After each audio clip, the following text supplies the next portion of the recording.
Ayub pasal yang keempat. Percakapan Ayub dengan sahabat-sahabatnya. Elifas menegur Ayub. Maka berbicaralah Elifas orang Teman, kesalkah engkau bila orang mencoba berbicara kepadamu, tetapi siapakah dapat tetap menutup mulutnya? Sesungguhnya engkau telah mengajar banyak orang, dan tangan yang lemah telah engkau kuatkan.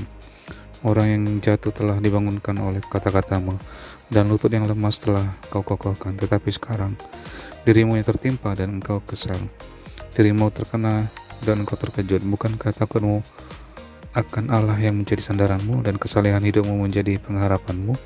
Camkanlah ini, siapa binasa dengan tidak bersalah, dan di manakah orang yang jujur dipunahkan? Yang telah kulihat ialah bahwa orang yang membajak kejahatan dan menabur kesusahan, ia menuainya juga. Mereka binasa oleh napas Allah, dan lenyap oleh hembusan hidungnya.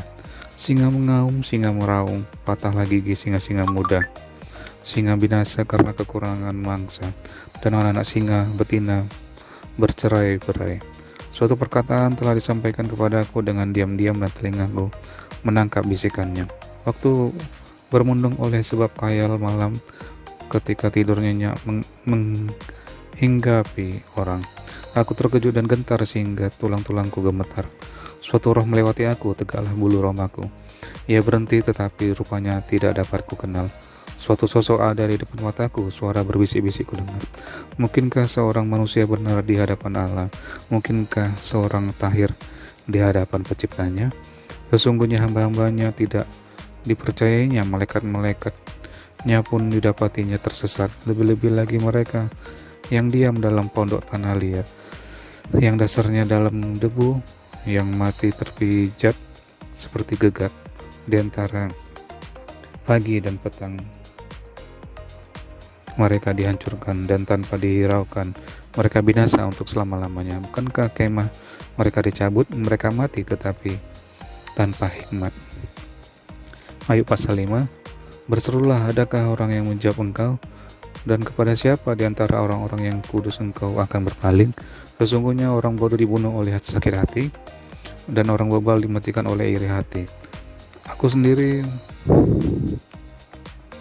pernah melihat orang bodoh berakar, tetapi serta-merta kutuki tempat kediamannya. Anak-anaknya selalu tidak tertolong. Mereka diinjak-injak di pintu gerbang tanpa ada orang yang melepaskannya. Apa yang dituainya dimakan habis oleh orang yang lapar, bahkan dirampas dari tengah-tengah duri, dan orang-orang yang dahaga mengingini kekayaannya. Karena bukan dari debu terbit bencana, dan bukan dari tanah tumbuh kesusahan, melainkan manusia menimbulkan kesusahan bagi dirinya seperti bunga api berjolak tinggi. Tetapi tentu aku akan mencari Allah, dan kepada Allah aku akan mengadukan perkaraku. Ia melakukan perbuatan-perbuatan yang besar dan yang tak terduga, serta keajaiban-keajaiban yang tak terbilang banyaknya. Ia memberi hujan ke atas muka bumi, dan menjatuhkan air ke atas ladang. Ia menempatkan orang yang hina pada derajat yang tinggi, dan orang yang berduka cita mendapat pertolongan yang kuat. Ia menggagalkan rancangan orang cerdik, sehingga usaha tangan mereka tidak berhasil. Ia menangkap orang berhikmat dalam kecerdikannya sendiri, sehingga rancangan orang yang belat-belit digagalkan. Pada siang hari mereka tertimpa gelap, dan pada tengah hari mereka meraba-raba seperti pada waktu malam. Tetapi ia menyelamatkan orang-orang miskin dari kedahsyatan mulut mereka, dan dari tangan orang yang kuat. Demikianlah ada harapan bagi orang kecil, dan kecurangan tutup mulut. Sesungguhnya berbahagialah manusia yang ditegur Allah. Sebab itu janganlah engkau menolak didikan yang Maha Kuasa, karena dialah yang melukai tetapi juga yang membebat. Dia yang memukul tetapi yang tangannya menyembuhkan pula. Dari 6 macam kesesakan engkau diluputkannya, dan dalam 7 macam engkau tidak kena malapetaka. Pada masa kelaparan engkau dibebaskannya dari maut, dan pada masa perang dari kuasa pedang. Dari cemeti lidah engkau terlindung, dan engkau tidak usah takut bila kemusnahan datang. Kemusnahan dan kelaparan akan kau tertawakan, dan binatang liar tidak akan kau takuti. Karena antara engkau dan batu-batu di padang akan ada perjanjian, dan binatang liar akan berdamai dengan engkau.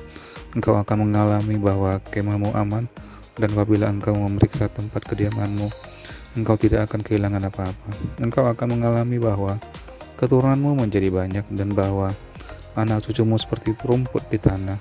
Dalam usia tinggi engkau akan turun ke dalam kubur, seperti berkas gandum dibawa masuk pada waktunya. Sesungguhnya semuanya itu telah kami selidiki.